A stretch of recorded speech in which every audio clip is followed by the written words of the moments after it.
done it right.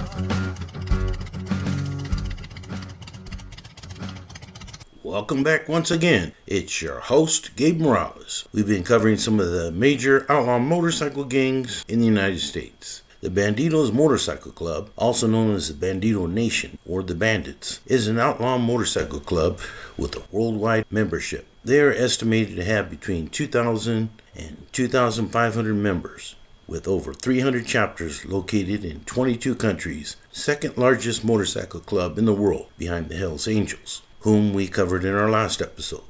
They are Washington State's largest motorcycle gang with an estimated 250 plus members, including members of the clubs that support them, like the Amigos, Destralos, Canyon Riders, and Two Wheel Faction. They are known to have a presence in Bellingham, Whatcom County, all over King County and Pierce County, including Seattle and Tacoma, Bremerton, the Everett area, and in Spokane.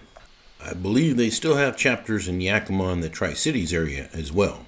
I know this organization very well. As I stated in previous videos several times, I was a lowrider in my younger days, but my father often rode a motorcycle in Seattle and knew many of the bikers in Washington State. In fact, in addition to knowing many of the major bad guys in town, he knew most of the downtown cops, and multiple celebrities would visit him at his hair salon. My mother used to go-go dance at the Embers on Alki. Only old school Seattleites will remember that jumping place, and I understand, like its name, it finally burned down. I interviewed multiple bandidos who were in custody at the King County Jail in Seattle, and I saw bandidos often at runs, and they are considered to have their largest presence in Washington State after their home state of Texas. Western Washington in particular is known as Bandidos country, and their once international president, George Wiegers, who was a presidente from 1998 to 2005, lived in Bellingham, Washington. They are also very active with the Bikers Club at the Washington State Penitentiary. I could tell tons of war stories about all this, but time does not allow. If you're really interested, you can check out my auto bio, The Life and Times of a Vato Loco.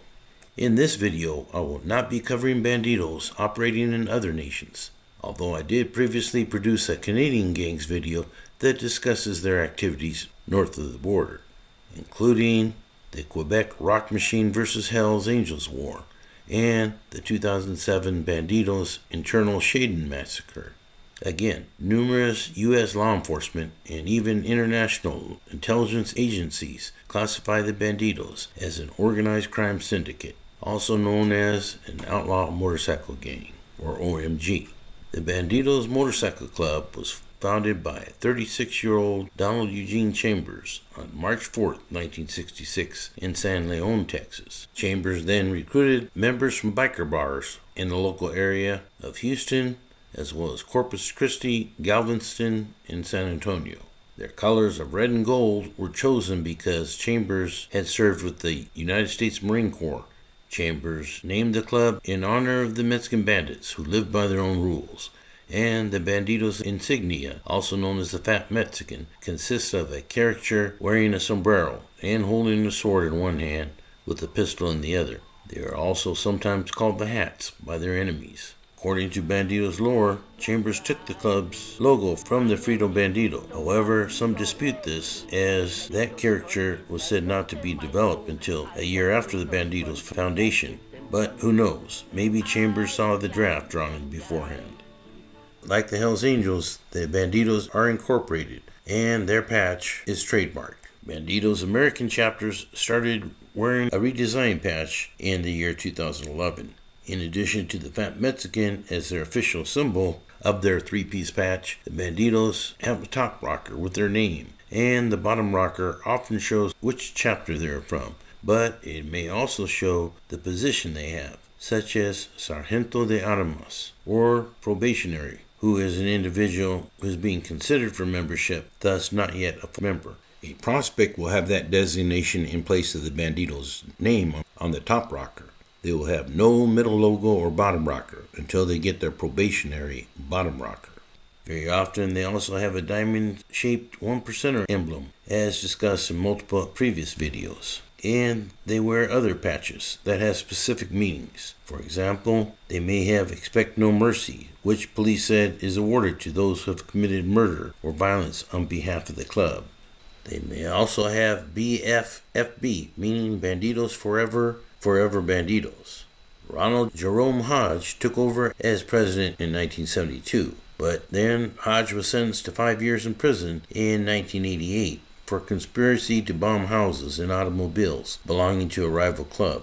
After Hodge, James Lang was international president, but he too was eventually sent to prison on drug charges. After Lang, Craig Johnson was international president until 1998, but he also was sent to prison on drug charges and replaced by George Wiegers, who I'll talk more about here shortly. According to their laws, Bandido members must be male and have at least one Harley-Davidson motorcycle. Prospective members must undertake a long process before being initiated as a full-patch member. First, they start off as being a hang-around, just hanging around the club, doing errands for members. If a hang-around does a good enough job, he may be asked to become a prospect and then go through a probation process, as decided by each chapter president. And after they've completed specific tasks over the stated time period, members of the club will vote to unanimously allow the probationary member to join the club or to be denied. Upon joining the Bandidos, each member must sign their motorcycle title over to the club. Each Bandido chapter has a hierarchy of a president or el presidente, a vice president, a sergeant at arms or sargento de armas, a road captain, and secretary treasurer. Members must abide by the rules of the club, such as not wearing the patch while not driving a motorcycle, and they are required to attend meetings, also known as church. These meetings are usually held at Bandidos members' houses. And club rules also dictate that any member who fails a mandatory group ride or run must forfeit their motorcycle, although some exceptions may be made for good reason, after court is held by the leadership. All Bandidos regalia, including tattoos, are considered to be club property and are to be returned upon leaving membership. You might ask, how do they give the tattoo back? Well, just as stated in previous videos, they are ordered either to cover it up or it may be forcibly removed. The majority of members in the U.S. consist of white or Hispanic males. Like the Hells Angels, no blacks are allowed to join, although they do have other races, such as in Asian countries overseas. The club also has nomad chapters, which are made up by members not yet bound by geographical location, and just like the name sounds, they often travel far and wide until a local chapter is established. The Bandidos Mother chapter today is based in Houston, Texas, and currently in the United States there are said to be close to 100 chapters in 16 states. These are concentrated in Texas, but like I stated, also strong in Washington State and extend into Louisiana, Missouri, Mississippi, Alabama, Arkansas, New Mexico, Colorado, Montana, Wyoming, South Dakota, Utah, Idaho, Nevada, and Oklahoma. And I understand that they have a presence in the state of Hawaii on the island of Oahu. Now, some of you youngsters must remember, before marijuana was legalized in many states, much of the marijuana came from Mexico or Latin America or from the Golden Triangle in places like Thailand, and most of this was grown outdoors. During the 1960s through 70s, you could buy an ounce of weed for $10. Then more powerful strains came along, and the price went up, and it was then often sold in quarter-ounce bags. During the 1980s, illegal growers were cultivating indoor plants under 24-hour grow light and hydroponic systems that produced a higher THC for the stoner clients. BC Bud was huge during the 1990s. And I recall attending many law enforcement meetings where it was discussed how tons of the best marijuana in the world was moving across the British Columbia, Canada, Washington state border. Evidently, these huge money-making ventures were not lost on the bandits. By the early 1980s, Wiggers was a major cocaine dealer in the Pacific Northwest, and in 1981, they found kilos of coke in his car. He was arrested and sentenced to prison for 5 years. In 1985, the DEA conducted a nationwide bust on the bandits, with 81 members being arrested. Wiggers was released from prison in 1987, and he planned to get back into action and was soon made president of the Washington State Bandidos. There, he advised bikers to clean up their act and to even wear clean vests, as opposed to many of the old-style ones covered in oil, and also directed them to not bring as much attention to law enforcement and to be more respectful out on the streets. This way, he explained, they could concentrate on making money. And I understand that he invested in a Harley-Davidson business in the Bellingham area. Through his policies and recruitment efforts, he was able to bring younger members into the club, and people began to notice. A lot of the old guard were against George filling the vacant national president spot, but he was able to convince leaders down in Texas that he was just the man for a new era. Law enforcement monitored Wiggers' calls to help build a case against him and the Bandidos. The Kingsman Motorcycle Club in Montana talked about patching over to the Bandidos' enemies, the Hells Angels, and Wiggers was not going to tolerate that and decided to force them to shut down. The Kinsmen had their meeting house firebombed, so they moved their operations to the Kinsman President's motorcycle shop. One day, 9 Bandidos showed up with guns and knives and threatened the rival club president to drop his colors and surrender his cuts. They also ordered him to call up other members and tell them to come over to do the same. Somehow the cops were tipped off and surrounded the shop and ended up arresting the culprits. In 1998, George Wiggers from Washington State became international president, and Jeff Pike out of Texas was vice president for much of this time. In Edward Winterhalter's book, Out in Bad Standings, he mentions Wiggers as changing the direction of the club and expanding it greatly. Wiggers chose to slow down expansion, in particular internationally, and had no desire to flood the club with newly patched members. He was a fan of keeping the club out of the media, staying low profile. But in June 2005, a 2-year law enforcement investigation led to the arrest of George and 25 other bandits and associates. 19 search warrants were executed, and this also led to search warrants for properties owned by George, resulting in 4 handguns and 33 knives being found. After George fell from power, Jeff Pike replaced him as international president in 2005. In 2006, after a short trial, George pled guilty to racketeering charges in exchange for 14 other charges against him being dropped. As part of the deal, it was agreed that he would only serve up to 20 months in prison, and he got in trouble with the club for admitting during his plea bargain that the Bandidos are organized crime, which authorities could use in future RICO cases. Understand that Jeff Pike personally ordered Wiggers' patch pulled after George did a TV interview against club rules and against George's own professed philosophy about keeping the club low profile. The bandits continue to make news headlines. The Bandidos have been involved in a variety of crimes over the years. On March 8, 2006, Anthony Banish was shot and killed in a sniper-style attack while walking with his girlfriend and 2 sons in northwest Austin. He was shot once in the head by a bullet fired from a considerable distance from a high-power rifle. It is believed that Banish was attempting to start a Texas chapter of the Hells Angels MC, bitter rivals of the Bandidos. It is unclear if Banish had clearance from the Hells Angels leadership before he did this. In December 2014, Bandidos of the Fort Worth chapter, together with multiple other bandits, headed to the Gators Inn in Fort Worth, Texas. Inside the bar were members of the Ghost Riders, MC, Cossacks, and Wino's crew. Several shots were believed to have been fired by the Bandidos, and a Ghost Rider member named Jeffrey Brady was killed.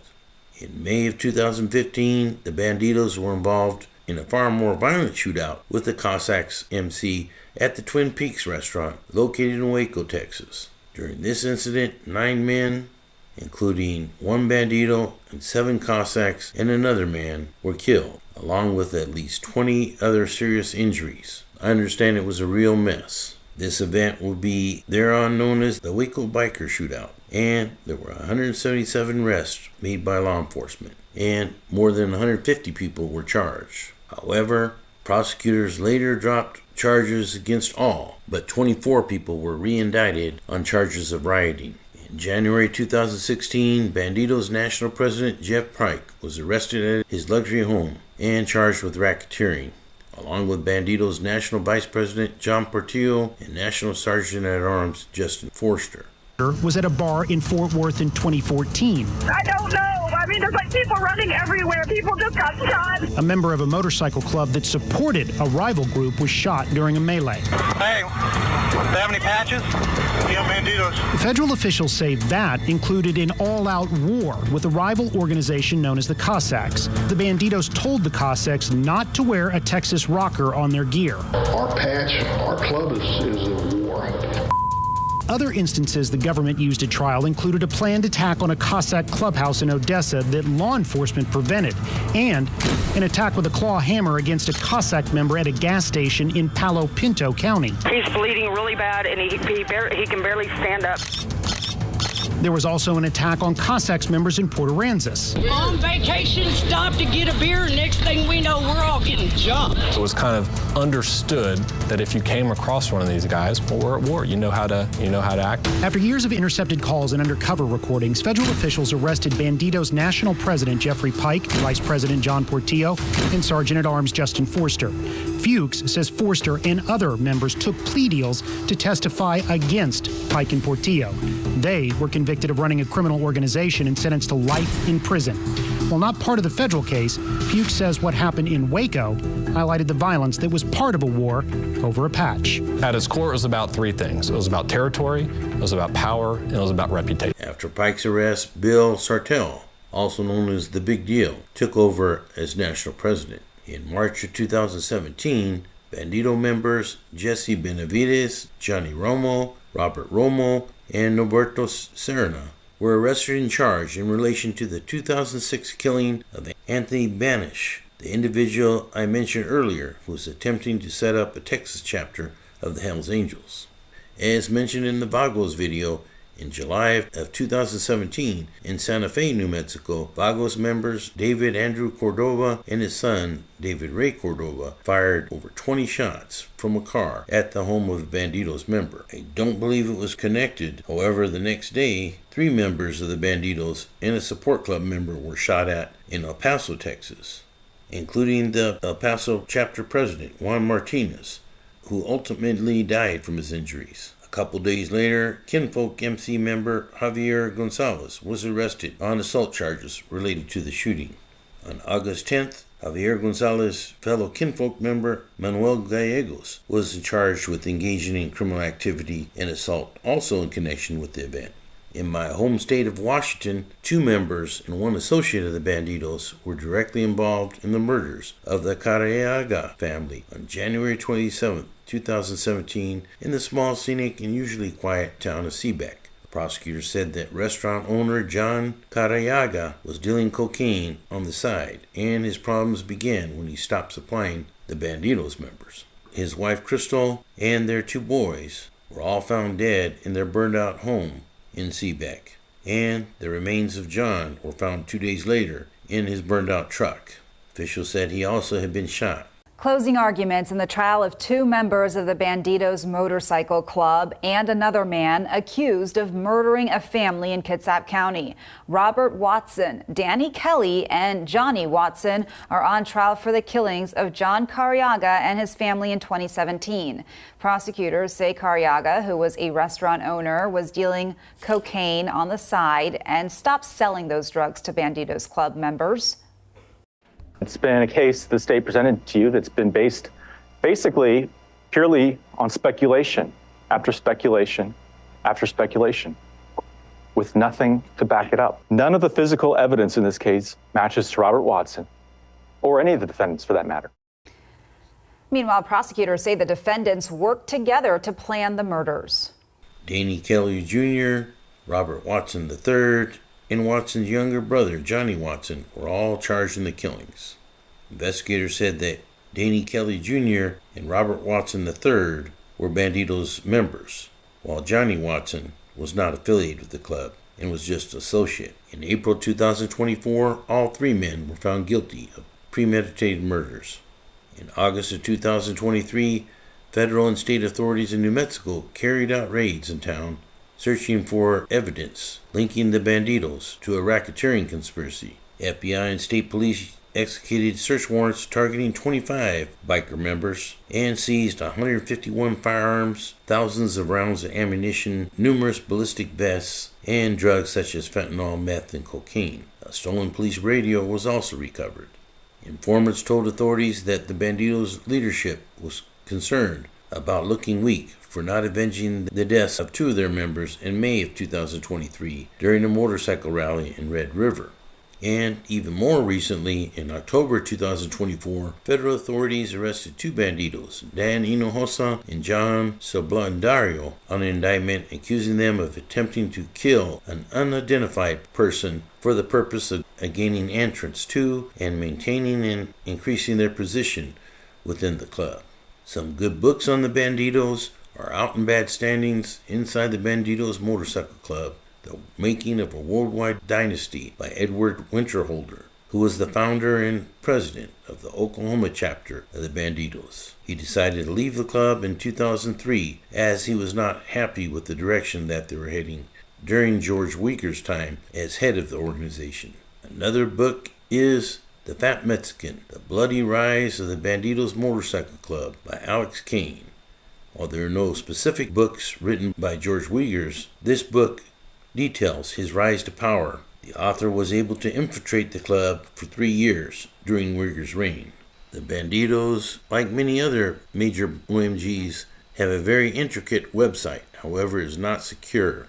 I believe this is so they can see what the IP address is in case they need to identify law enforcement or infiltrators. They also have been known to produce many promotional videos, and they put a lot of money into their runs and into businesses. Some say to launder illegal proceeds. Once again, some of these guys don't have so much as a parking ticket in 20 years. As one Bandido president said, if a guy gets popped for drugs, that's him doing it on his own. We don't officially condone any of that. The club does not go out and appoint criminal activities. The club makes no monies off of criminal enterprise. The individual may make something out of it, but not the club itself. It's no different than if you're in Congress and you commit a crime, that doesn't mean every congressman committed a crime. Some experts, however, say violence and criminality are baked into the DNA of the Bandidos, noting they flaunt being 1%, apart from the 99% law-abiding bikers. 1% is first of all, it's a symbol that they wear. But it is obvious to me that many bandits are involved in organized crime, as proven by multiple federal RICO cases and state cases. Again, I'd like to thank all my law enforcement buddies who schooled me on the Bandidos, especially retired Bellingham PD Detective Al Jensen, as well as Brother Bob and the rest of you. You know who you are. Take care out there, and I hope to see you again soon. For now, this is Gabe Morales signing off for Gangsters, Cops, and Politicians.